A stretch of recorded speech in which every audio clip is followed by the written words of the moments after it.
Hello everyone, good evening. सबका welcome है आज की क्लास में।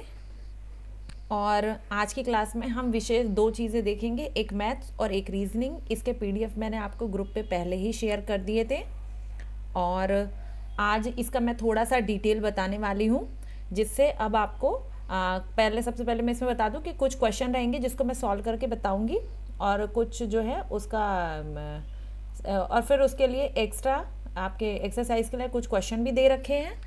और इसके अलावा मैंने दो पीडीएफ और मैथ्स और रीजनिंग की भी शेयर की है, जिसमें आप और क्वेश्चंस और आंसर को सॉल्यूशन कर सकते हैं, प्रैक्टिस कर सकते हैं। ठीक है, तो इसमें 8वीं स्तर तक की गणित आएगी, ज़्यादा बड़ी गणित नहीं आने वाली कि बहुत हार्ड लेवल की गणित आ रही है। बहुत छोटा सा सिलेबस है, सिंपल अंक गणित वगैरह है, तो हमने इसमें एक एक टाइप का एक एक क्वेश्चन लिया है। ठीक है, चलिए आगे स्टार्ट करते हैं।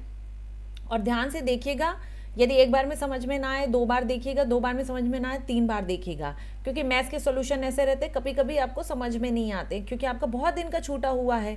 इसीलिए अगर कोई दिक्कत होती है आप बार बार देखिएगा, बार बार देखने में आ जाएगा समझ में।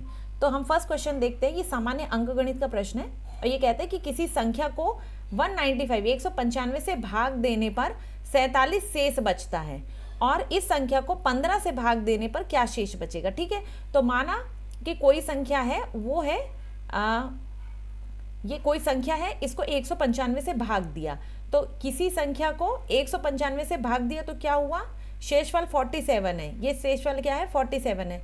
तो हम भागफल मानते हैं कि x होगा। आपको पता होगा कि मान लीजिए ये संख्या है, ये n संख्या है और ये हमने यहाँ पर क्या आता है, भागफल आता है, तो हमने इसको माना x और ये 195 से भाग दे रहे हैं ये, और फिर आपने यहाँ सॉल्यूशन किया और यहाँ पर कितना है 47। इतना तो आपको आना ही चाहिए, ये बहुत बेसिक है। यदि ये भी नहीं आ रहा है तो फिर मैथ छोड़ दीजिएगा, फिर ये क्लास को मत देखिएगा। ठीक है बाकी चीज़ें इसके अलावा देख लीजिएगा, इसके बाद रीजनिंग वाला होगा वो देख लीजिएगा। तो अब हम कैसा मानते हैं कि संख्या क्या होगी, यानी n क्या होगा। हमने माना संख्या जो है n है, ओके, और संख्या क्या होगी 195 गुणित x, मतलब 195 गुणित x ये, और प्लस क्या करेंगे 47, तो वो संख्या प्राप्त हो जाएगी। ओके, अब हम क्या करते हैं, हमको चूंकि क्या निकालना है कि 15 से भाग देने पे क्या शेष बचेगा, तो हम ये जो है इसको अब तोड़ेंगे। तो 195 को जब तोड़ेंगे तो 15 गुणित 13 195 होता है, और 47 को तोड़ेंगे तो 15 गुणित 3 15 पंती 15 45, और 2 और जोड़ देंगे तो आ जाएगा 47। ठीक है, तो 15 को क्या करते हैं, इससे कॉमन निकालना है, इसलिए हम 15 को तोड़ रहे हैं। तो जब हमने 15 को तोड़ा तो 15 इसमें से क्या हुआ, कॉमन निकल आया, और ये दोनों में से क्या हुआ, ये तो प्लस है तो ये तो अलग रहेगा। ठीक है, इसमें से तो 15 है नहीं, तो ये हो गया अलग, तो इसको पहले ही +2 लिख दो आप यहाँ, ये +2 हो गया। और इसके अलावा क्या हुआ, ये जो है इसमें से 15 निकल गया कॉमन, तो यहाँ पे कितना बचा 13x बचा, और यहाँ पे कितना बचा 3 बचा, तो ये आ गया ब्रैकेट में। तो मतलब 15, जैसे देखो 195 गुणित x और धन 47 है, अब हमने इसको क्या बना दिया 15 गुणित इतना धन 2, तो इसका आंसर कितना आएगा 2, इसका भागफल आ जाए, शेषफल आ जाएगा, सॉरी। ठीक है, शेषफल कितना है, ये आ जाएगा, भागफल इतना है, और 100 जब हम 15 से भाग देंगे। ओके, तो इसका आंसर क्या आएगा 2 आएगा। ओके, अब इसी के जैसे हमने और बहुत सारे मैंने यहाँ पे क्वेश्चन दे रखे हैं, और साथ में इसका जो है ये आंसर भी दे रखा है। तो आपको क्या करना है, अलग अलग टाइप के क्वेश्चन है, तो इन क्वेश्चन को सॉल्व करना है, और सॉल्व करने के बाद फिर अपना आंसर मैच करना है। ओके, अब हम नेक्स्ट क्वेश्चन करते हैं। ये अब सेकंड आता है एक दशमलव टाइप के प्रकार, दशमलव के क्वेश्चन भी आएंगे। तो जैसे ये है, सरल करने के लिए दिया है, सरल करने का अर्थ है कि इसका गुणनफल निकालना है। तो क्या हुआ 13.6 है और 124 है। ठीक है, तो क्या हुआ 136। आप पहले दशमलव को भूल जाओ, दशमलव क्या है, मान लीजिए यहाँ पर 1 अंक के बाद दशमलव और यहाँ पे 2 अंक के बाद दशमलव है, तो जो आंसर आएगा तो उसमें क्या करेंगे, टोटल आंसर आने के बाद 3 अंक के बाद दशमलव लगाएंगे, दोनों को जोड़ देंगे। जैसे 2.1 है और गुणित 1.0 है। ठीक है, तो अगर हम इसका गुणा करते तो कितना आएगा, ये आया। ठीक है, ये आ गया इसका आंसर। और फिर हम क्या करेंगे, दशमलव की संख्या गिनेंगे, दशमलव कितने के बाद है, तो 0 के बाद 1 है, पॉइंट, और फिर ये क्या है पॉइंट, तो क्या है 2 के बाद दशमलव, तो हम ये 2 अंक के बाद यहाँ पे दशमलव लगा देंगे। ओके, ऐसे दशमलव वाले क्वेश्चन बनाए जाते हैं। अगर तो ये जो है इसमें क्या होगा, 3 के बाद लगेगा। ठीक है, तो सबसे पहले क्या करेंगे, 136 गुणित 124 कर लेंगे। अब ये गुणा करना तो आपको आना चाहिए कि इसको इससे गुणा करेंगे तो कैसे करते हैं, मैं एक करके बता दे रही हूँ। जैसे 4 छंग 24 की 4, फिर 2, फिर 13 3 26, 13 3 39, 13 4 52, तो 53 और 54। देखो मैं जल्दी जल्दी कर रही हूँ क्योंकि मुझे पहाड़े आते हैं। अगर आपको पहाड़े आते हैं तो आप भी पहाड़े जैसा कर सकते हो, पर मैं आपको एक एक भी करके बता दूँ। जैसे 2 है तो 6 दूनी 12 की 2, हासिल आई 1, और 3 26 1 27। ठीक है, तो ये हो गया। आप सिंगल सिंगल भी कर सकते हो।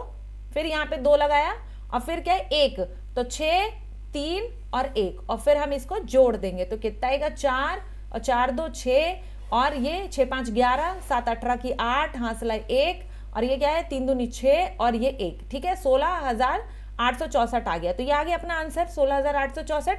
और फिर क्या है 3 दशमलव लगा था, 2 ये इसके पहले के दशमलव और 1 ये, तो 3 के बाद हमने क्या किया 1 2 3 गुन के और यहाँ पे हमने दशमलव लगा दिया। तो इसका आंसर आ गया 16,864।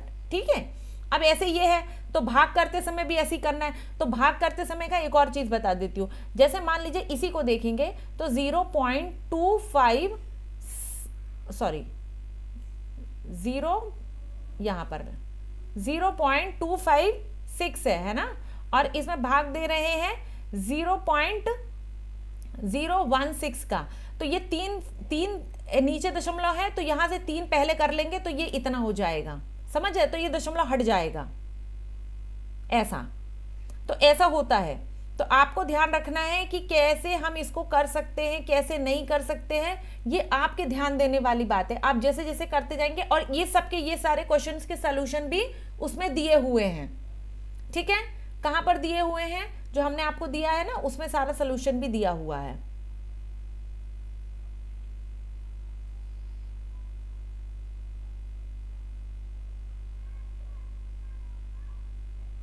अब ये वाला आता है, ये वाला क्वेश्चन है संख्या। और हाँ एक बात और, गणित में कई बार आप गणित सॉल्व करेंगे और आंसर सही नहीं आ रहा होगा, तो कई बार ऐसा लगता है, यदि आपको लगता है कि आपने सही सॉल्व किया और आंसर सही है तो आप मानिएगा, क्योंकि कई जगह प्रिंटिंग मिस्टेक भी है, होती है मैथ्स में। ठीक है ना, कई जगह प्रिंटिंग मिस्टेक भी होती है, तो ऐसा नहीं हो कि आप अपने आप पर डाउट करें। ओके, आप अपने आप पे डाउट नहीं करेंगे, ये ध्यान रखिएगा।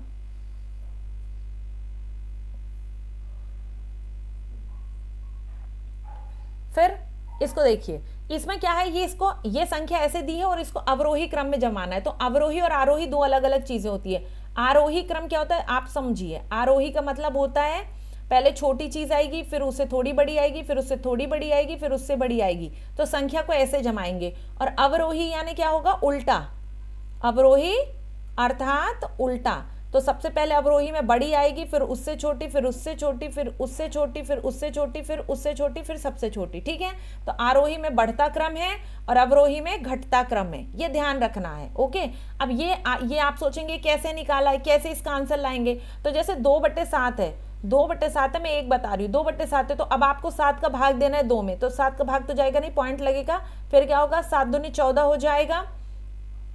ठीक है, 7 दूनी 14 हो गया और 6 बचा, तो 7 पना 35, 7 छंग 42, 7 सतैया 49। ठीक है, और हाँ तो 7 सतैया 49, 0.27 आ जाएगा इसका आंसर। ठीक है, 0.27 आ जाएगा। तो ऐसे ही सबके निकाल लेना है, और फिर कौन कितना बड़ा है, तो फिर ऐसी वाली संख्या में देखना कि कौन बड़ा है तो उसको जमाना, और फिर वो किससे निकला है, फिर उसके बाद उसको नीचे इनको जमाना है, तब ये आएगा। ठीक है, और इसका भी सॉल्यूशन जो है, मैंने जो पीडीएफ दिया है उसमें सॉल्यूशन दिया हुआ है इसका, है ना, इसीलिए मैं नहीं बता रही, मैं आपको मोटी मोटी चीजें बता रही हूँ, क्योंकि वो सॉल्यूशन आपको उस पीडीएफ में से देखना है। ओके, अब हम आते हैं परसेंट वाले क्वेश्चन पे। तो परसेंट के लिए 1-2 बातें ध्यान रखिए। कभी भी प्रतिशत जो है 100 में से निकाला जाता है। कोई भी संख्या यदि 100 में से मान लीजिए 10 है, तो हम इसको क्या कहते हैं, 10%। प्रतिशत का जो मार्क है वो क्या दिखाता है कि 10/100। कभी भी परसेंटेज का अर्थ ये दिखाता है, जो प्रतिशत का जो मार्क है ये दिखाता है कि 10 क्या कितने में से है, 100 में से 10 है। ठीक है, यदि 30% लिखा है तो क्या बता रहा है कि ये जो है ये 30 100 में है। ओके, ठीक है, अब क्या है, किसी संख्या के 60% में 40 जोड़ने पर संख्या का 80% प्राप्त होता है। तो वो संख्या क्या है। बहुत सरल क्वेश्चन है। देखो अब वो क्या कह रहा है कि मान लीजिए एक संख्या, तो हमने माना ये एक संख्या x है, ठीक है। अब किसी संख्या में 60% में, तो x का 60% क्या होगा, x का 60% धन 40 हमने जोड़ा, 40 जोड़ने पर संख्या का मतलब उसी x का 80% प्राप्त हो जाता है। तो अब ये समीकरण बनाना पड़ेगा कि ये क्या बोलते हैं, उसके हिसाब से आप लिखते चलो कि x का 60% है, उस पर 40 जोड़ा तो क्या आ जाएगा, x का 80% आ जाएगा। ओके, अब इसको हम सोल्यूशन करेंगे। तो ये सोल्यूशन क्या कहता है, अब क्या है, हमने बताया कि परसेंटेज मतलब बटा 100 लिखना है, तो x गुणित 60/100 हो गया धन 40, और फिर क्या है यहाँ पर x गुणित 80/100। ओके, तो अब इसको क्या है, ये 0 से 0 कट गया, तो ये क्या हो गया, 6/10x हो गया, 40 है, यहाँ पे भी 0 से 0 कट गया, तो ये कितना हो गया, 8x धन 10 हो गया। अब क्या करेंगे, ये देखो ये और कट जाएगा, 3 दूनी 6 हो गया और 5 दूनी 15 हो गया। ओके, और ये क्या है, 4 दूनी 8 और 5 दूनी 10। ओके, तो अब ये क्या हुआ, 3x धन 5, 3x/5 धन 40 बराबर 4x/5। ठीक है, अब 40 इधर है, अब ये क्या है, इसको हम इस तरफ ले जाएंगे, तो जब भी इधर की संख्या बराबर की इस तरफ जाएगी तो माइनस हो जाएगी, या इधर की संख्या इस तरफ आएगी तो फिर वो माइनस हो जाएगी। तो हम इसको क्या कर रहे हैं, इसको अभी इधर ले जा रहे हैं, और अगर माइनस होगा तो वो प्लस हो जाएगा। ओके, उल्टा होता है। तो ये 4x/5 है, ये 40 है, तो 3x इधर गया तो ये क्या हो गया, माइनस हो गया। तो नीचे के ये क्या है, इनके हर बराबर हैं, तो आपको पता है जब हर बराबर होते हैं तो क्या होता है, ये नीचे हो गया और ये x हो गया, यानी 4x माइनस 3x, तो मतलब कितना x बचा, मात्र 1x बचा, 1x/5, और 5 का गुणा किस में कर देंगे, 40 में, तो x बराबर 40 गुणित 5, तो आंसर कितना होगा, 200। मतलब वो संख्या कितनी थी, 200 थी। ठीक है, देखो मैंने बहुत, एक तो पहले मैंने लिखा ही सरल था, फिर मैं आपको समझा भी सरलता से रही हूं। अगर एक बार में समझ में नहीं आता, कृपया आप दोबारा जरूर देखिएगा। आज जैसे यही क्वेश्चन है, एक संख्या के 3/4 का 2/5 यदि 204 है तो संख्या क्या है। तो बहुत सरल क्वेश्चन है, आप x मानिए, माना x संख्या है, उसका x का 3/4 बोल रहा है, तो x गुणित कितना हुआ, 3/4 का 2/5, मतलब इसका भी 2/5 कितना है, 204 है। तो संख्या क्या है बताना है। अब हमको x का मान ज्ञात करना है, तो x का मान आप ज्ञात कर लो, है ना। तो ये यहीं से ज्ञात हो जाएगा, जैसे 3 दूनी 6 होता है, तो 6 चौक 24, तो आधा तो यहीं से कट गया, ये हो गया। ओके, और ये यहां से चला जाएगा, गुणा हो जाएगा, 4 पंचे 20,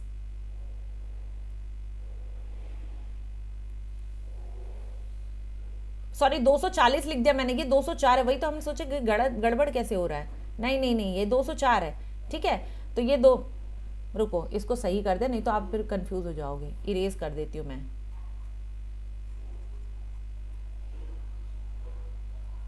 ये है 204, ठीक है, 204। ओके, और 204 है, तो ये 2 से पहले इसको वो करेंगे तो कितना होगा, 102 हो जाएगा।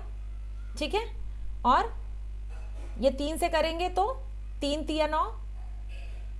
अच्छा, ये आप सोच रहे हैं कि इधर इधर से कैसे काट दे रही हूँ मैं, रुक जाओ मैं इसको ठीक सरल कर देती हूँ, अदरवाइज आप लोग भारी कंफ्यूज हो जाएंगे। x बराबर ये 204 है ना, तो 204 गुणित, ये नीचे वाले जो है ऊपर चले जाएंगे, ये ऊपर वाले नीचे आ जाएंगे, तो ये क्या हुआ, 4 गुणित 5।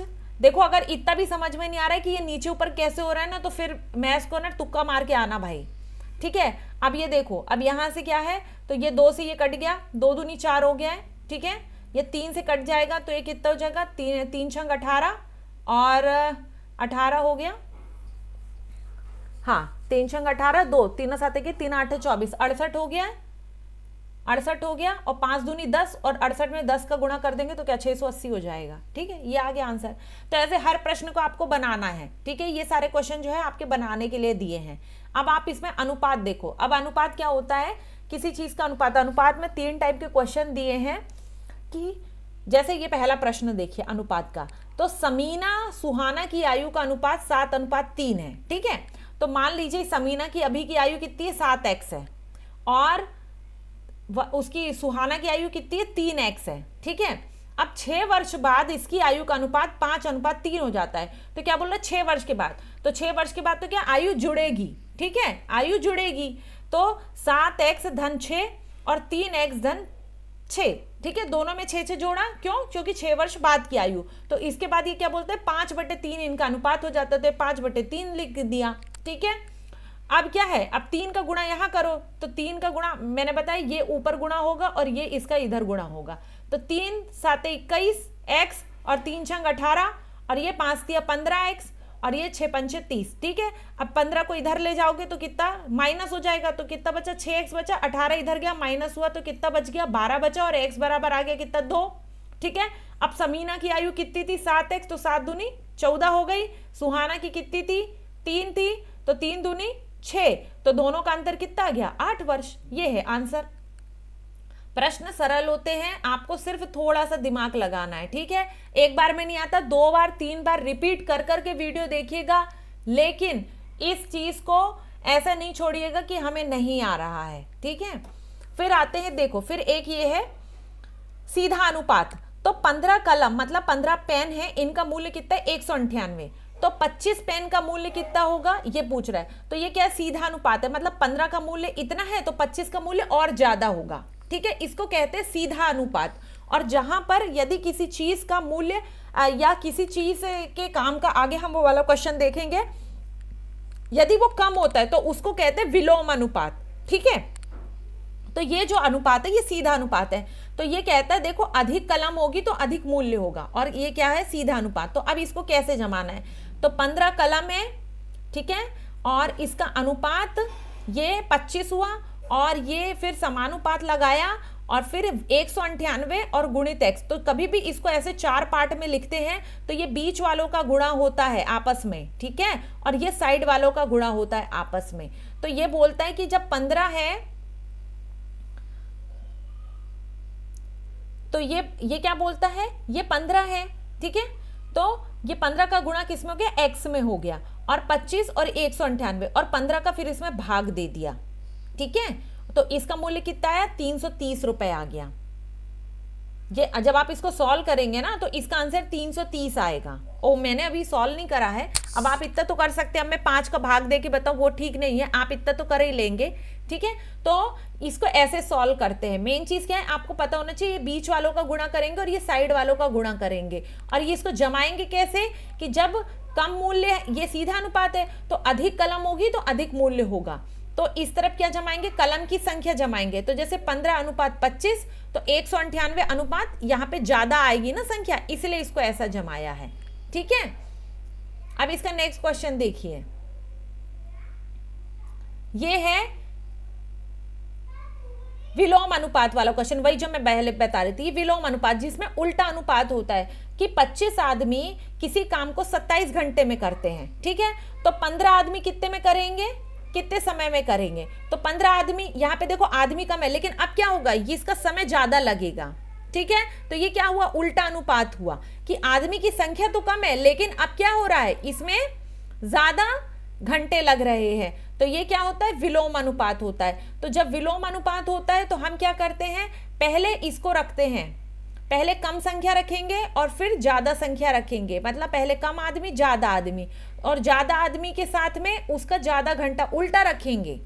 ठीक है, यानी यहाँ पे कम आदमी है ज्यादा आदमी, और यहाँ पे कम घंटे और फिर क्या रखेंगे ज्यादा घंटे। क्यों, क्योंकि इसको ज्यादा घंटे लगेंगे करने में, है ना। अब फिर क्या है इसका मल्टीप्लिकेशन मैंने बताया कि गुणा कैसे होगा, इसका गुणा इससे होगा और इसका गुणा इससे होगा। तो ये क्या हो गया 15x हो गया यहाँ पर, और ये दोनों का गुणा इतना हो गया। तो फिर हम इसको सॉल्व करेंगे तो कितना आंसर आएगा 45 आएगा। अब ये मत पूछना कि कैसे आ रहा है, यार ऐसे काटो ना, 5 तिया 15, ठीक है, 5 तिया 15 और 1 मिनट, 5 तिया 15 हुआ और 9 18 9 तिया 27 हो गया, फिर 5 का 5 25 हो गया, तो 9 पना 45 हो गया। बस ऐसे करना है। ठीक है, अब ऐसे ये वाला है कि यदि 45 व्यक्ति है, 300 किलोग्राम चावल है और 12 दिन में खाते हैं, तो 24 व्यक्ति हैं, 80 किलोग्राम चावल है, तो कितने दिन में खाएंगे। तो इसमें क्या होगा, ये वाला फार्मूला भी लगेगा और ये वाला भी लगेगा, ये दोनों को मिला के ये क्वेश्चन बनाया है। इसका आंसर भी मैंने दे दिया है, लेकिन आप इसको बिना आंसर देखे आप इसको सॉल्व करेंगे। ठीक है, यदि इतना आप समझ जाएंगे तो फिर ये वाले क्वेश्चन आपसे सारे बन जाएंगे। अब ब्याज के क्वेश्चन देखो, ब्याज के क्वेश्चन भी बड़े इंपॉर्टेंट हैं। सबसे पहले तो साधारण ब्याज का सूत्र क्या होता है, मूलधन गुणित दर गुणित समय बटे 100। ठीक है, मिश्र धन क्या होता है, मूलधन गुणित ब्याज, चक्रवृद्धि ब्याज, और मिश्र धन A मूलधन का, ये मिश्रधन को ए से दिखाते हैं, मूलधन को पी से दिखाते हैं, दर को आर से दिखाते हैं, समय को एन से दिखाते हैं। तो ये मिश्रधन क्या है, इसका फॉर्मूला है, जब चक्रवृद्धि ब्याज लगता है तो मिश्रधन कैसे निकलता है, मूलधन और क्या है 1 प्लस दर बटे 100 और समय की घात, ठीक है। और फिर आता है चक्रवृद्धि ब्याज। चक्रवृद्धि ब्याज कैसे निकालते हैं, मिश्रधन माइनस मूलधन। ओके, अब देखो 2,500 रुपए का 5% वार्षिक दर से 219 दिन का साधारण ब्याज कितना होगा। ठीक है, ये क्या बोलते हैं 219 दिन। मैंने कठिन प्रश्न इसलिए लिया, आपको तो हो सकता है सीधे वो लिख दे कि 2 वर्ष का, ठीक है, लेकिन मैंने उन दिन का इसलिए बताया ताकि इससे आप बाकी सारे टाइप के सॉल्व कर सके। सबसे कठिन प्रश्न है। तो मूलधन कितना हुआ 2,500, तो हमारा फार्मूला था मूलधन गुणित दर, दर ये है, और फिर क्या समय था, तो समय अगर 2 होता तो हम सीधे 2 वर्ष लिखते। ओके, लेकिन ये क्या है, ये बोलते 219 दिन, तो इसको अब वर्ष में बदलना पड़ेगा। ये दिन है तो एक दिन में कितने वर्ष होते हैं, 365 दिन होते हैं। सॉरी, एक वर्ष में कितने दिन होते हैं, 365 दिन होते हैं। तो ये कितना है 219 दिन है, तो इसके बटे करें 365, तो इसका अर्थ कितना हुआ 3/5 वर्ष। तो हमने फिर क्या किया, वर्ष की जगह 3/5 लिखा। तो जब हम 3/5 लिखते हैं ना, तो ये 5 जो है ये सीधे नीचे आ जाएगा। ठीक है, 5 नीचे आ जाएगा, और जब आप इसको सॉल्व करेंगे तो ये इसका आंसर आएगा 75 रुपए। ठीक है, अब ये काट पीट ये सब आपको करना है कि ये देखो, ये यहाँ से ये 2 0 कट गया, ये 5 से ये 5 कट गया, और 25 दिया 75 आ गया। ठीक है, ये बेसिक है, इतना तो बनना ही चाहिए। तो फिर उसी हिसाब से हमने ये आपको ये वाला प्रश्न भी दिया है और ये वाला प्रश्न भी दिया है। ठीक है, तो इसी हिसाब से आपको चक्रवृद्धि ब्याज भी निकाल लेना है। ठीक है, और सॉल्यूशन भी सारे दिए हैं। अब आंकड़ों की व्याख्या, तो जो पाई चार्ट है, तो ऐसा एक पाई चार्ट आएगा एग्जाम में, है ना, ऐसा एक चार्ट बना रहेगा, और ये पिछली बार हर प्रश्न पेपर में ये वाला क्वेश्चन था। ठीक है, तो इसने क्या किया है, इसने इसके हिसाब से दिया है, किसके हिसाब से, इसने अंश के हिसाब से दिया है कि 72 अंश, 144 अंश, 36 अंश, 54 अंश ऐसा दिया है। कभी कभी ये होता है कि ये जो है ये ऐसा दिया होता है और इसमें प्रतिशत में दिया होता है। ठीक है, परसेंटेज दिया होता है कि 25% ये है, फिर 25% ये है। मान लीजिए कोई 10% दिया होगा, तो फिर ये कितना हो जाएगा 50, 60, 40%, मान लीजिए 40%। ठीक है, तो ऐसा भी दे सकता है। तो उसको फिर कैसा करना है, ये नहीं कि हम डर जाएंगे यहाँ पे अब कैसे करेंगे, ये कैसे रिलेट करेगा, वही प्रतिशत वाले प्रश्नों से जो कि आपने पहले करा है प्रतिशत वाले प्रश्न, तो ये उसी से रिलेट करेगा और उसके अकॉर्डिंग आप सॉल्व करेंगे तो फिर ये आंसर आ जाएगा परसेंटेज वाले क्वेश्चन पे। ठीक है, और इसमें चूंकि अंश वाला दिया हुआ है तो हम क्या कर रहे हैं, इसको देखो, इसने कहा शिक्षा तथा मनोरंजन पे खर्च का अंतर कितना है, तो इसने सबके बारे में दे दिया है। तो सबसे पहले क्या होता है, देखो एक तो कॉमन सेंस होता है, लेकिन मैंने सोचा कि पता नहीं आपको आता है कि नहीं आता, तो मैंने ये सबको जोड़ दिया, तो कितना है 360 डिग्री। वैसे भी व्रत के अंदर जो है, व्रत के अंतर जो है, ये जो होता है, ये क्या होता है 360 डिग्री का होता है, ये 360 डिग्री होती है। यदि इतना कर देंगे तो ये 180 हो जाता है, ये आपने बचपन में पढ़ा है, और ये 180 हो जाएगा। ठीक है, इसी में सीधा करते हैं तो फिर कितना होता है 90 हो जाता है। ठीक है, इसको ऐसे सीधा कर देंगे 90 हो जाएगा। यदि 3 साइड है तो 270 होगा। ठीक है, 270 अंश होगा। तो ये बेसिक है। ठीक, अब इसका 360 है टोटल, तो एक अंश में कितना मान आएगा, तो हम कैसे निकालेंगे, 25,000 रुपए था तो भागित 360 डिग्री कर देंगे तो एक अंश का मान आ जाएगा। तो जब एक अंश का मान आ जाएगा, और हमने निकाला नहीं, अभी इसको देखो सॉल्व नहीं करा है, और फिर क्या किया है, चाहे तो आप सॉल्व कर लो, लेकिन एक साथ भी सॉल्व किया जा सकता है, तो वो ज़्यादा सरल पड़ता है। तो हमने क्या देखा, शिक्षा और मनोरंजन, तो शिक्षा कितनी है 72 अंश है, और मनोरंजन 36 है, तो 72 माइनस 36 करा तो कितना है 36, 36 दूनी 72 होता है। ठीक है, तो अब एक अंश का मान इतना है, तो 36 अंश का मान कितना होगा, 36 गुणित इतना, तो 36 तो ये सीधे कट गया, और एक जीरो से एक जीरो कट गया, और आंसर आ गया 2500 रुपये। तो दोनों का डिफरेंस कितना हुआ, 2500 रुपये हो गया। ठीक है, तो देखो ये मैथ थी, इतनी सरल थी, कोई कठिन इसमें है नहीं, बस आपको क्या करना है, बार बार इसको प्रैक्टिस करना है। और जो मैंने पीडीएफ में 100 प्रश्न दिए हैं, यदि आप उतने करते, वैसे तो उतनी ज़रूरत नहीं है, लेकिन हर टाइप के 1-2 क्वेश्चन की आप प्रैक्टिस कर लेंगे, उसमें बहुत एक्स्ट्रा भी दिए हुए हैं, लेकिन मैंने सारे भेज दिए ताकि आप उससे क्वेश्चन और सॉल्यूशन आप देख लें। जिसको देखना है, पर इसमें ज़्यादा टाइम और एनर्जी लगाने की आवश्यकता नहीं है। ठीक है, ये जो है बहुत सिंपल तरीके से इसको करना है। इसको ऐसा नहीं कि एकदम बिल्कुल जान दे दो कि आप गणित के पीछे की 10 नंबर की गणित है तो जान दे दें।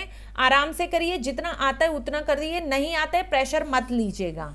ठीक है, इस रिकॉर्डिंग को 1 बार 2 बार 3 बार इसका देख लीजिएगा। यदि मैथ्स नहीं बनता है तो वैसे बन जाएगा। मेरी कोशिश है कि मैं आपको बहुत सरल तरीके से समझाऊं, लेकिन बेसिक जोड़ घटाना गुणा भाग तो ये आपको आनी ही चाहिए, तभी आप आगे के परसेंटेज वगैरह निकाल पाएंगे। ठीक है, अब इसके बाद हम रीजनिंग वाले क्वेश्चंस भी देख लेते इसी क्लास में।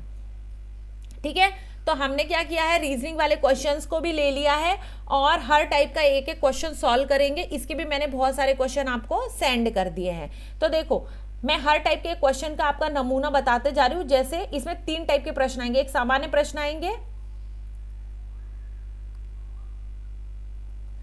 एक सामान्य प्रश्न आते हैं, एक आते श्रेणी वाले प्रश्न और एक आते आकृति वाले प्रश्न। ठीक है, तो हम सबसे पहले दर्पण वाले प्रश्न देखिए। तो मैंने ये सिर्फ 3 कैटेगरी नहीं ली है, मैंने बहुत सारी कैटेगरी ले ली है जो जो मुझे लगता है कि एग्जाम में आ सकती है, और मैंने वहीं से क्वेश्चन उठाए हैं लास्ट ईयर के पेपर से, और मैं आपको ये सोल्यूशन बता रही हूँ इनका, है ना। तो देखो, सबसे पहले होते हैं दर्पण वाले प्रश्न, यानी आईना। आईना यानी मिरर, समझ रहे हैं, ये मिरर क्वेश्चन कहलाते हैं। आईना, दर्पण, मिरर। ठीक है, तो आपने अपने आप को तो दर्पण में देखा है। अब ये क्या बोलते हैं कि जैसे ये आकृति है और इसके सामने यहाँ पर दर्पण रखा हुआ है, ये जो निशान है ये दर्पण का है। ठीक है, तो वो बोलता है कि इसकी परछाई इधर कैसी बनेगी। तो यदि एग्जाम में आपको नहीं आता है बनाते, तो मैं आपको सरल तरीका बता रही हूँ। ये देखो, आप देखो ये इसकी परछाई कैसी बनेगी। सबसे पहले तो ये ऐसी बनेगी। भाई, आईने के सामने खड़े होके आप कोई पेन रख के, कागज रख के, अपने सबके घर पे आईना होता है। यदि नहीं समझ में आ रहा है तो एक बार अपना सामान रख के वहां देखो कि कैसे परछाई बनती है। थोड़ा इमेजिनेशन करना पड़ेगा आपको, बिना इमेजिनेशन के ये क्वेश्चंस नहीं बनेंगे। ठीक है, थोड़ा इमेजिनेशन पावर अच्छा होना चाहिए आपका। तो क्या है, इसकी परछाई कैसी बनेगी, ये ऐसा होगा, ऐसा होगा। ठीक है, और फिर कैसा होगा, ऐसा होगा और ऐसा होगा और ऐसा होगा। ठीक है, ये इसकी परछाई ऐसी बनेगी। ठीक है, तो इसका आंसर क्या है, डी है इसका आंसर। ओके, अब ये देखो, इसमें एक और चीज बताती हूँ। कभी कभी जो आईना है इधर ना लग के, हो सकता है ये ऐसा एक आकृति दे दी जाए और ये आईना इधर लगा हो, बोले कि अब परछाई बताओ। तो ये ध्यान रखना, आईना किधर लगा है। अगर इसकी परछाई इधर पूछेगा तो कैसी बनेगी, ये इधर रहेगा और ये इधर रहेगा, ये इधर रहेगा। ठीक है, तो ऐसी परछाई बनेगी इसकी, मतलब बड़ी नहीं बनेगी, हिसाब की ही बनेगी। वो तो थोड़ा मैंने बड़ा बना दिया है ना। तो लगभग इसी के बराबर जो है परछाई बनेगी, कभी बड़ी नहीं बनेगी, ये भी ध्यान रखना। नहीं तो बड़ा बना दो यार, कहो कि फिर मैम ने बताया नहीं है। बड़ी नहीं बनेगी, उसी के बराबर बनेगी। ठीक है, तो वैसे जो है एग्जाम में जो एग्जामिनर है वो जो क्वेश्चन देगा, तो वो आपको मिरर, ध्यान रखना, मिरर इधर लगाया है कि नीचे साइड लगाया है। 2 टाइप से ही मिरर लगेंगे कभी भी, बाकी कहीं मिरर नहीं लगेगा। ये भी ध्यान रखिएगा, मिरर केवल 2 जगह लगेगा, या तो इस साइड लगेगा या नीचे साइड लगेगा। तो ये देख लेना, और उसके बाद में परछाई को हाथ से, अपने पेन से वहां कागज पे, कोरे कागज पे बना के देख लेना, और सही बनाना, एकदम मतलब आराम से करना है। 2-3 बार देख लेना, और अगर वो भी नहीं बनता तो फिर इसमें से देखना कि इसमें से क्या है, ये ऐसी बन पाएगी क्या, इसको रख के देखना क्या यहाँ रख दूँ तो ऐसे ही होगा क्या। अब जैसे इस आकृति को आप यहाँ रखे तो क्या ऐसी परछाई है, ये परछाई ऐसी बनेगी, नहीं बनेगी भाई। परछाई हमेशा उल्टी बनती है, ये भी ध्यान रखिएगा। परछाई हमेशा उल्टी बनेगी, सीधी परछाई नहीं बनती है। ठीक है, अब आते हैं हम कथन वाले प्रश्नों को देखते हैं। तो कथन में आपको क्या करेगा, एक कथन दे देगा और फिर उसके 2 निष्कर्ष देगा। 2 कथन देगा और उसके 2 निष्कर्ष देगा, और आपको बोलेगा अब आंसर ढूंढो कि कौन सा वाला कथन जो है, कौन सा निष्कर्ष जो है वो सही है। तो सबसे पहला कथन क्या है, कुछ अभियंता अध्यापक है। अभियंता यानी इंजीनियर होता है। ठीक है, तो कुछ अभियंता, तो ऐसे बनाना है कि कुछ इंजीनियर जो है वो क्या है, टीचर हैं। ठीक है, टीचर हैं, लेकिन कुछ अध्यापक योग्य हैं। वो बोलता है लेकिन कुछ ही टीचर है जो योग्य है, तो ये कुछ टीचर जो है वो योग्य है। ठीक है, ऐसा ये मैंने इसलिए बनाया है। तो ये क्या है, ये इंजीनियर हुए, फिर कुछ इंजीनियर कौन से, टीचर भी होगा, और कुछ टीचर क्या है, योग्य भी हो गए। ओके, कुशल भी हो गए, योग्य हो गए। तो अब निष्कर्ष इसने क्या दिया कि कुछ अभियंता योग्य है। तो ये तो इंजीनियर इधर है, इस कथन में कहीं ऐसा लिखा है क्या कि कुछ अभियंता योग्य है, नहीं लिखा है, तो पहला तो बिल्कुल नहीं होगा। ठीक, और फिर सभी योग्य लोग अभियंता हैं, तो योग्य लोग तो इधर हैं, ठीक है। तो ये कैसे पूरे के पूरे सारे योग्य इंजीनियर हो जाएंगे, नहीं हो सकते, ऐसा भी नहीं लिखा है। तो इसका आंसर क्या होगा, ना तो निष्कर्ष ए है और ना निष्कर्ष 2 है, ये दोनों ही गलत है। ठीक है, पुराने टेस्ट पेपर में मैंने ये इस टाइप के भी क्वेश्चन दिए, आप वहाँ भी सॉल्व करिएगा। और आज से जो टेस्ट पेपर दे रहे हैं ना, जो सॉल्यूशन वाले PYQs, तो उसमें भी इस टाइप के क्वेश्चन आएंगे, वो आपको सॉल्व करके देखना है। ठीक है, 1-2 क्वेश्चन से 2-4 क्वेश्चन इस टाइप के एक साथ लेके बैठेंगे तो आप समझ पाएंगे कि इसको कैसे सॉल्व करना है। तो ऐसे बना बना के करेंगे तो ये बनेगा। ठीक है, फिर आते हैं रिलेशन वाले क्वेश्चन। देखो, रिलेशन वाले प्रश्न में बहुत सारे लोगों को प्रॉब्लम थी, बहुत सारों ने क्वेश्चन किया था, तो इसको ध्यान से पढ़िए। एक पेंटिंग है, एक तस्वीर है, कि इसमें इसी टाइप से बताएगा, या तो कोई तस्वीर की ओर कोई इशारा करेगा या किसी व्यक्ति की ओर कोई इशारा करेगा। ठीक है, तो आप देखिए कि किसकी ओर इशारा कर रहा है। तो एक महिला की ओर इशारा करते हुए, तो महिला है, ठीक है, तो हमने क्या लिख दिया, एम से महिला, मेल नहीं लिखा, एम से महिला, इसलिए मैंने हिंदी में लिखा। देखो अभी इसको सॉल्व कैसे करना, सबसे पहले एक महिला बनाओ एम, ठीक है, इसकी ओर इशारा करते हुए, किसकी ओर इशारा किया, महिला की ओर, तो पहले हमने क्या करी, महिला बनाई। ओके, ये महिला बना दी। अब फिर इसकी ओर इशारा करते हुए सालू ने कहा, अब ये है सालू, ठीक है, ये कौन है, अपनी सालू। सालू जो है, सालू इसकी तरफ इशारा कर रही है, ये इसने इशारा किया कि इसके पुत्र का, तो एक एक शब्द पढ़ो, उसके पुत्र, तो इसका सबसे पहले पुत्र बनाओ, इसका पुत्र, ऐसे लिखते जाओ, कोई शर्म नहीं है भैया, गणित ऐसी, रीजनिंग ऐसी सॉल्व की जाती है। लिखो इसका पुत्र है, और पुत्र का पिता है, तो पुत्र का ये है पिता, ऐसा लिखो, ये है पिता इसका। ठीक है, ये हो गया पिता, और इसके पुत्र का पिता, और फिर उसने कहा मेरी माँ, तो किसकी माँ, सालू की माँ, तो इसने अपनी माँ बनाई, सालू की माँ, और सालू की माँ का क्या है, ये यही आदमी कौन है, इसका दामाद है। ठीक है, दामाद है। ओके, तो अब देखो सालू ने क्या बोला कि ये जो है, ये महिला का पति जो है, ये अब ये देखो, ये महिला के लड़के का पिता क्या होगा, महिला का पति होगा। ठीक है, और वो कौन है, इसकी माँ का दामाद है। ठीक है, तो जब इसकी माँ का दामाद है तो क्या हो सकता है, एक तो सालू का पति हो सकता है, लेकिन सालू का पति इसलिए नहीं होगा क्योंकि सालू तो खुद ही इशारा कर रही है। ठीक, तो क्या होगा, सालू की बहन का पति होगा। क्यों, क्योंकि सालू की बहन की कौन होगी, उसकी माँ की लड़की होगी। ये जो महिला है ये इसकी माँ की लड़की होगी, इसका पति क्या है, तभी तो इसका दामाद है। ठीक, तो ये क्या है, ये इसकी बहन कहलाएगी, सालू की बहन। अब ये देखो, ये तो दिया चाची, तो चाची हो नहीं सकता, माँ तो हो नहीं सकता, कजिन हो नहीं सकता, तो ये है बहन। ठीक है, ये ध्यान रखना है। ऐसा नहीं कि आप आजकल के ट्रेंडी जमाने के हिसाब से बोल दो नहीं, कजिन का भी तो हो सकता है। जब साफ साफ बहन दिया है तो फिर कजिन का हम क्यों लगाएंगे, ये भी बात है इसमें। ठीक है, तो आपको क्या करना है, बहन पे टिक करना है। ऐसे ही और भी क्वेश्चंस आते हैं, तो उनको भी आपको क्या करना है, ऐसे ही ड्रॉ कर लेना है। जब आप ड्रॉ करेंगे तो आप गलत नहीं करेंगे। ड्रॉ करके लिखने में 1 मिनट का समय लगेगा और सही बन जाएगा। 3 घंटे का टाइम है। ठीक है, लेकिन ये नहीं कि हम आधा घंटा एक ही प्रश्न हमें लगा रहे, ये भी नहीं करना प्लीज।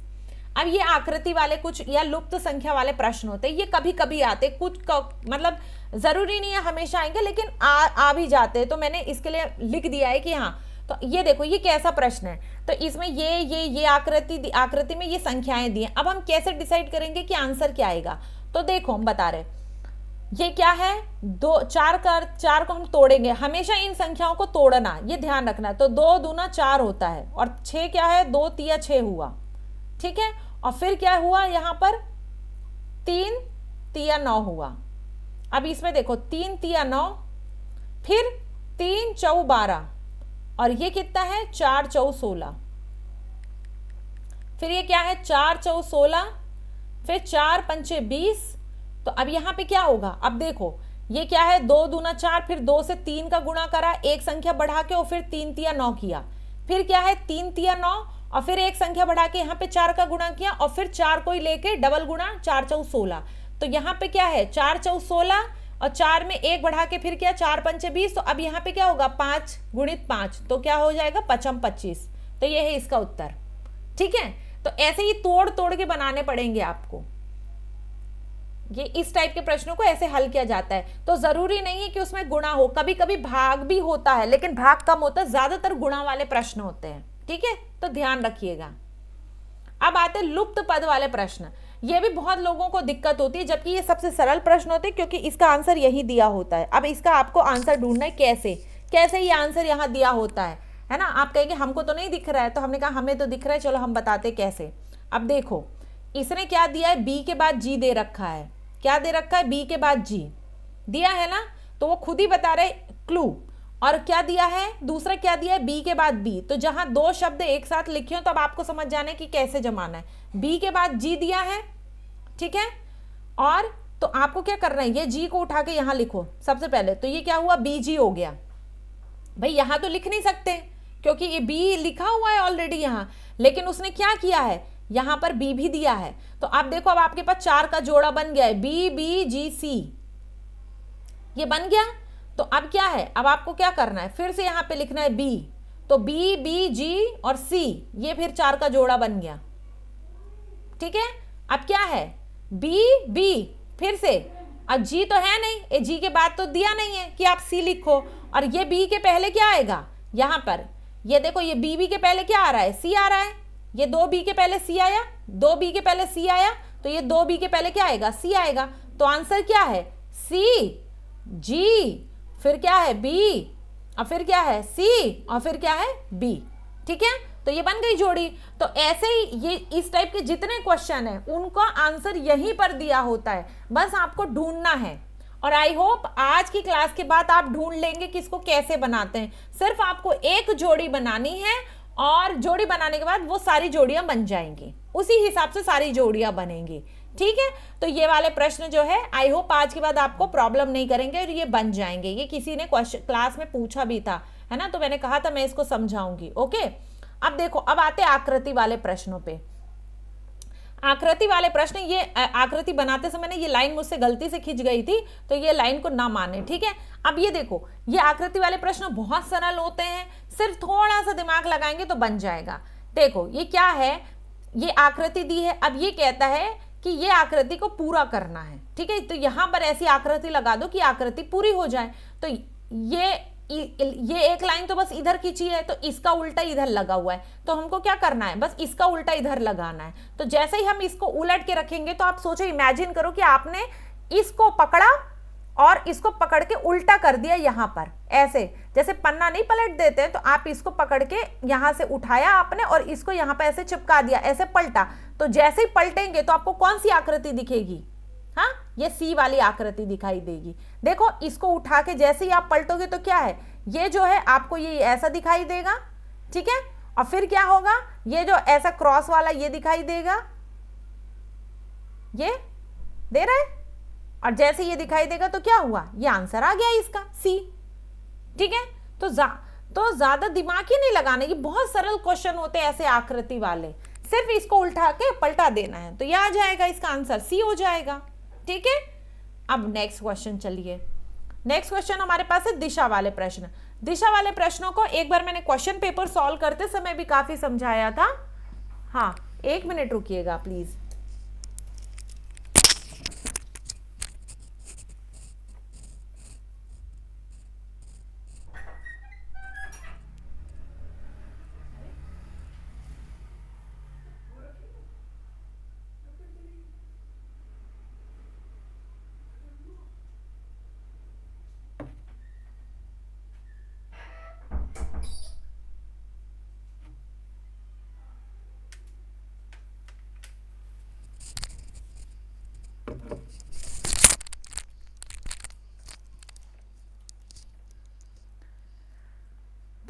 दिशा वाले प्रश्नों को मैंने पहले भी समझाया था, तो उसमें मैंने बताया था कि आपको सबसे पहले दिशा का ज्ञान होना चाहिए।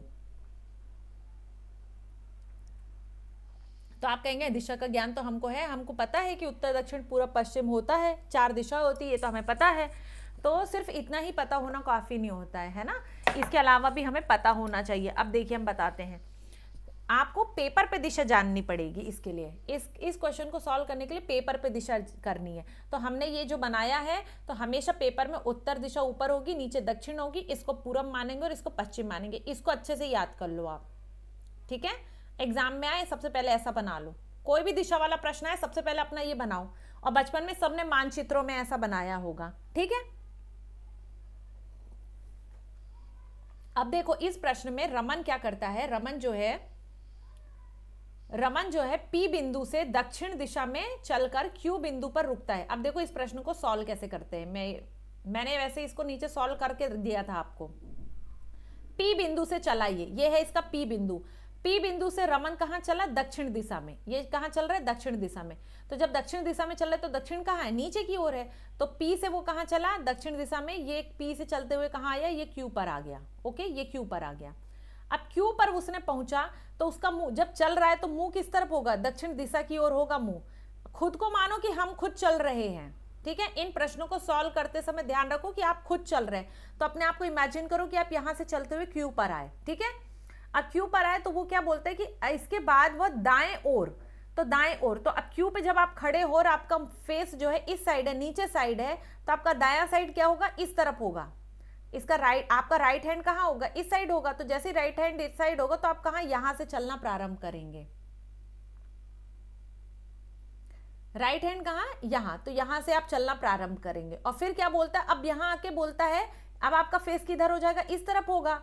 तो ये क्या बोलता है, अब बाएं मुड़ जाना, यानी लेफ्ट हैंड साइड मुड़ना। तो आपका लेफ्ट हैंड इधर है और राइट हैंड इधर है, तो अब आप इस तरफ फिर मुड़ गए, तो ये इस तरफ आ गए, तो आप आर बिंदु तक आ गए, ठीक है।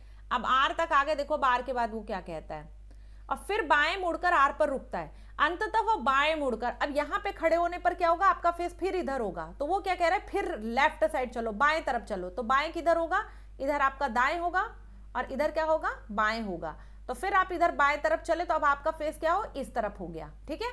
तो अब क्या बोलता है कि अब आप एस बिंदु पर आके रुक जाते। अब आप यहां पर एस पे आके रुक गए, और अगर हर बार मुड़ने पर 5 किलोमीटर चला हो, तो वो कहता है कि जब यहां से चले तो ये भी 5 किलोमीटर था, फिर इधर भी 5 किलोमीटर था, और फिर इधर भी 5 किलोमीटर था, ठीक है। तो फिर जब इधर से इधर आओगे तो कितना किलोमीटर होगा, तो एस बिंदु से क्यू तक पहुंचोगे तो कितना होगा, तो ऑफकोर्स 5 किलोमीटर ही होगा, ठीक है। हमने चित्र बनाया ना, तो हम समझ रहे हैं कि यहां से यहां चलेंगे तो भी 5 किलोमीटर होगा। और फिर कौन सी दिशा में चलेंगे हम, वो ये पूछ रहा है। देखो यहाँ किलोमीटर, सॉरी ये किलोमीटर नहीं पूछ रहे, ये क्या पूछ रहे कि किस दिशा में चलेंगे। तो अब आप इस तरफ मुंह है आपका, लेकिन आपको क्यू तरफ चलना है, तो क्यू कहाँ है, ऊपर है। तो जब आप ऊपर की तरफ देखते हैं तो कौन सी दिशा आती है, उत्तर। और जब वो उत्तर आती है तो आप क्या, यहाँ से यहाँ आने के लिए आप उत्तर दिशा की ओर चलेंगे। तो आंसर क्या होगा, इसका उत्तर होगा, ठीक है। अब यदि ऐसे प्रश्नों में क्या होता है, कभी कभी दूरी भी दी जाती है साथ में, कि ये इतने किलोमीटर यहां चला 5 किलोमीटर, फिर इसके बाद में यहां चला 3 किलोमीटर या 4 किलोमीटर, ऐसा पूछता है। और फिर ये बोलता है यहां से यहां तक का।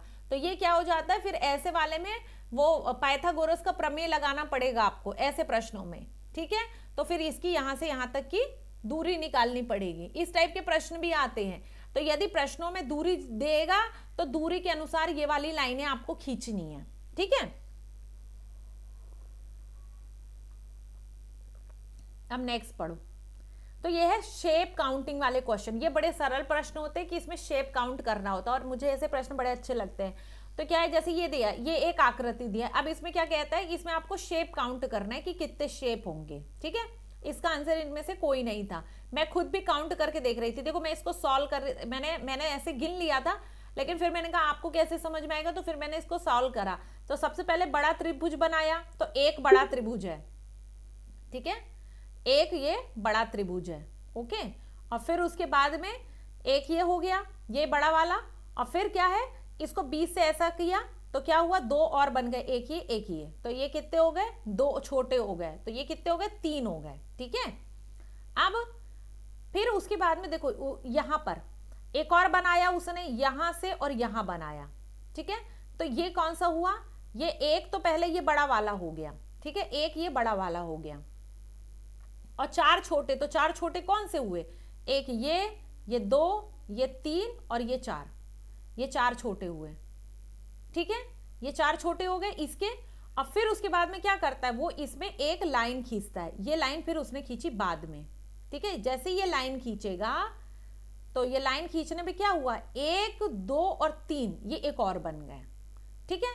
तो ये पहले हुआ एक बड़ा, फिर ये बताया मैंने 1 2 3 4, ये हुए 4 छोटे, तो ये टोटल हो गए 5, और ये 1 2 3, ये हुए 3, तो ये कितने हो गए, ये 3 5 और 3, ये कितने हो गए, 11, ठीक है।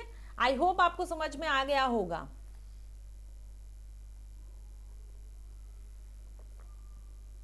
और खुद भी गिनना चाहिए, आप खुद भी बना के देखिए और गिनिए। हाँ, ये वेन आरेख वाले प्रश्न ये जरूर आते हैं और ये बहुत सरल होते हैं, बहुत अच्छे प्रश्न होते हैं। तो देखो ये इसमें पूछा है कि कौन सी आकृति संगीतकार, वाद्यकार और वायलिन बजाने वालों को प्रदर्शित करती है, तो ये करती है। अब पूछो इसका कारण। संगीतकार संगीत बनाने वाली बड़ी अवधारणा है, ठीक है। फिर वाद्यकार यानी बजाने वाले होते हैं, तो बजाने वाले में तबला बजाने वाला भी आएगा, हारमोनियम बजाने वाला भी आएगा, सारे बजाने वाले आएंगे, और फिर उसमें से कुछ क्या होंगे, वायलिन बजाने वाले। इसीलिए ये आकृति जो है इसको बताती है। अब अगर इसमें मान लीजिए वायलिन बजाने की जगह आता गायक, ठीक है, तो गायक भी आता, तो संगीतकार तो सारे लोग होते हैं, ठीक है, लेकिन गाने वाले जरूरी नहीं कि हर गाने वाला वाद्यकार हो, तो वो इस टाइप की आकृति बनेगी कि कुछ गाने वाले वाद्यकार हो सकते हैं, ठीक है। लेकिन आपको यहां पर अपनी अकल लगाने की प्रश्न क्या आ रहा है, इस टाइप के और भी प्रश्न बनाइएगा तो समझ पाएंगे। जैसे आया था, एक आया था फल वाला क्वेश्चन, मैंने शायद दिया था, तो ये है फल, ठीक है, और फल में थे आम और अमरूद, तो ये इस टाइप की आकृति बनेगी जब हम फल की बात करेंगे, आम और अमरूद, ठीक है। मान लीजिए कोई है ज्ञानी वर्ग, मान लीजिए कोई है ज्ञानी, ये है ज्ञानियों का समूह, ज्ञानी है ना, और कुछ ज्ञानी क्या है, ये टीचर हैं, और फिर कुछ ज्ञानी क्या होंगे, कुछ टीचर क्या होंगे, मान लीजिए ये कुछ कोई इतिहास विषय के जानकार होंगे, तो सारे टीचर इतिहास के जानकार नहीं हो सकते, ठीक है, और सारे इतिहास का टीचर भी नहीं हो सकते, तो ये इस टाइप से बन जाएगा, और ये ज्ञानी प्रबुद्ध जन का एक वो वर्ग हो जाएगा। ये मैंने आपको 2-3 एग्जाम्पल दे दिए हैं, और इसके अलावा क्वेश्चंस भी हैं, तो उन क्वेश्चंस को भी आप देखेंगे तो सॉल्व करेंगे तो आप समझ पाएंगे कि ये कैसे होगा, ठीक है। अब ये वाला प्रश्न बहुत सरल है और ये लास्ट क्वेश्चन है, और इस क्वेश्चन को आप ध्यान से देखिए। ये क्वेश्चन फुल मार्किंग वाला क्वेश्चन है, ठीक है। इस क्वेश्चन में कभी भी ऐसा नहीं होगा कि कोई भी नंबर आपका कट जाए, ठीक है। तो ये प्रश्न क्या है, देखो, यदि लाल को काला, फिर वो बताएगा काले को पीला, पीले को नीला, नीले को हरा, गुलाबी, उसने बहुत सारा लिखा, ठीक है। इसके अलावा वो कभी कभी क्वेश्चन आते हैं, गुलाब को कमल, कमल को फलाना, और कमल को मतलब कोई और फूल, मोगरा, मोगरे को जसवंत, इस टाइप के भी क्वेश्चन आएंगे, ठीक है, या कई अलग अलग चीजें इसमें दी होंगी, ठीक है, कहागा। लेकिन लास्ट में वो क्या पूछता है, तो इतना पूरा नहीं पढ़ना, सुन लो मेरी बात, कोई जरूरत नहीं इतना पूरा पढ़ने की, आपको लास्ट में पढ़ना है सबसे पहले। तो लाल कंबल का रंग क्या है, जैसे इसने पूछा लाल कंबल का रंग, तो आपको ढूंढना है ये क्या बोलता है, लाल को काला कहा जाता है। तो जैसे ही देखा कि लाल को काला, आपको सीधे काले पे टिक कर देना है, बाकी कुछ भी पढ़ने की जरूरत नहीं है, कुछ भी मत पढ़िए। ये बाकी सब चीजें आपको फंसाने के लिए दी गई हैं कि आप इसमें फंस जाएं और गलत प्रश्न कर दे, गलत उत्तर लगाएं, ठीक है। तो आपको ये पूरा प्रश्न पढ़ना ही नहीं है, आपको सिर्फ देखना है लास्ट में क्या पूछा है कि लाल का रंग क्या है, और जैसे ही आपने देखा लाल, तो उसको क्या कहा, लाल को ये क्या कह रहा है, काला, और सीधे उठा के आंसर लगा देना है काला, बस इतना सरल है ये प्रश्न। तो आई होप ये जो क्वेश्चंस हैं जो मैंने मैथ्स के और ये रीजनिंग के बताए हैं, देखो इससे ज्यादा बताने के लिए इस टॉपिक पे कुछ है नहीं, हर टाइप के क्वेश्चंस हमने कवर कर लिया है, और इससे ज्यादा लंबी क्लास ये हो भी नहीं सकती है, ये बहुत मोर देन सफिशिएंट क्लास है इस टॉपिक के हिसाब से। आपको क्या करना है, सबसे पहले तो इस क्लास को एक बार देखिए, समझिए, यदि एक बार में समझ में नहीं आती दोबारा देखिए और दोबारा समझिए, ठीक है। फिर जो मैंने एक्स्ट्रा क्वेश्चंस के पीडीएफ आपको भेजे हैं, उन क्वेश्चंस को देखिए और उसमें से बनाने का कोशिश कर रही है। जिनका भी मैथ्स बैकग्राउंड नहीं है या जिनका भी मैथ्स से कभी रिलेशन नहीं रहा है, या जो मैथ्स को कठिन मानते हैं, नहीं बनती है गणित, तो उसमें शर्माने और संकोच वाली कोई बात नहीं है, ठीक है।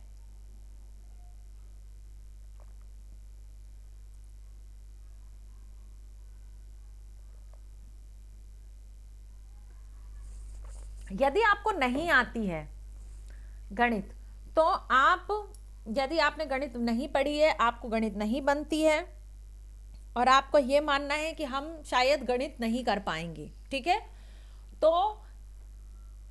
कुछ मत करिएगा, एग्जाम में जहां गणित को देखें तो तुक्का लगाइएगा, और तुक्का की भी कहाँ लगाना है वो भी मैं बता दूं। ज्यादातर क्वेश्चंस के आंसर होते बी या होते हैं सी, ठीक है।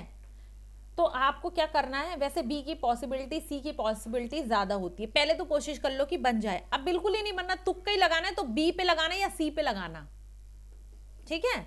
ऐसा नहीं करना कि ए पे तुक्का लगाए, ए बहुत कम ही रहता है, जनरली रहता है, ऐसा नहीं है, लेकिन जहां एकदम ही तुक्का मारना है तो बी और सी में से एक आध पे मारिएगा। ये मेरा कहना है कि तुक्का लगाना है तो बी और सी में से एक पर ही टिक करना है। दूसरी चीज, रीजनिंग वाले तो भाई बन जाना चाहिए, रीजनिंग वाले सहज बुद्धि के प्रश्न है जिसमें गणित का कोई लेना देना नहीं है। तो यदि आपकी गणित कमजोर है तो आप रीजनिंग वाले कुछ प्रश्नों पर फोकस कर सकते हैं जो सरलता से बन जाते हैं। फिर भी यदि गणित और रीजनिंग बिल्कुल नहीं आ रही है तो जो बाकी टॉपिक्स हैं और जो हमने और पढ़ाया है वो सारा आप यूट्यूब में सारा डला हुआ है। सारे वीडियो खंड 1 के भी डल गए हैं, 4 के भी डल गए हैं, और मोस्ट प्रोबेबली इस वीक में खंड 2 और 3 के भी सारे वीडियो सैटरडे तक आपको आ जाएंगे, पूरी प्लेलिस्ट मिल जाएगी। और जो भी अगर एक आध कोई छूटा होगा तो संडे तक उसको भी हम कोशिश कर रहे हैं कि उसको भी हम क्लियर कर दें, ठीक है। तो ये जो है ये सारे क्लियर हो जाएंगे।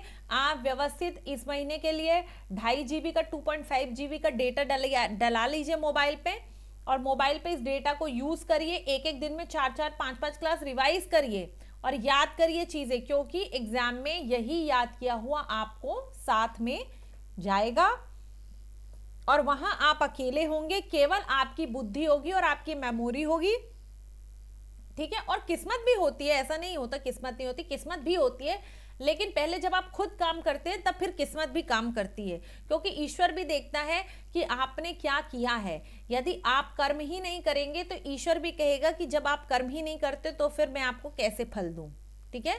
तो कर्म करना बहुत जरूरी है, इसलिए अच्छी पढ़ाई करिए, अच्छी मेहनत करिए, सारी चीजें याद करिए। कोई डाउट आते हैं तो जो ग्रुप बना हुआ है आप वहाँ पूछ सकते हैं, नीचे कमेंट में पूछ सकते हैं, और जो लोग कमेंट करेंगे तो हम उनके कमेंट का ज़रूर जवाब देंगे। आप प्लीज़ कमेंट भी किया करिए, और वीडियो पसंद आती है तो वीडियो को शेयर भी करना है और लाइक भी करना है और चैनल को सब्सक्राइब करना है, ताकि ऐसे वीडियोस इस एग्ज़ाम के बाद भी बहुत सारे एग्जाम्स के लिए हम वीडियोस लाते रहेंगे, ताकि आपको उन एग्जाम्स में भी हेल्प हो। ये सिर्फ सुपरवाइजर के लिए नहीं है, इसके बाद भी और एग्जाम के वीडियो आएंगे, तो चैनल आप सब्सक्राइब कर लेंगे तो आपको और भी आगे वीडियोस मिलते रहेंगे। थैंक यू सो मच आप लोग के सपोर्ट के लिए, है ना। और क्लास देखिए और अपने कमेंट जरूर करिए, लाइक करिए और कमेंट जरूर करिएगा। क्लास पसंद आए तो भी करिए और क्लास पसंद ना आए तो भी कमेंट करिएगा, ठीक है। Thank you so much.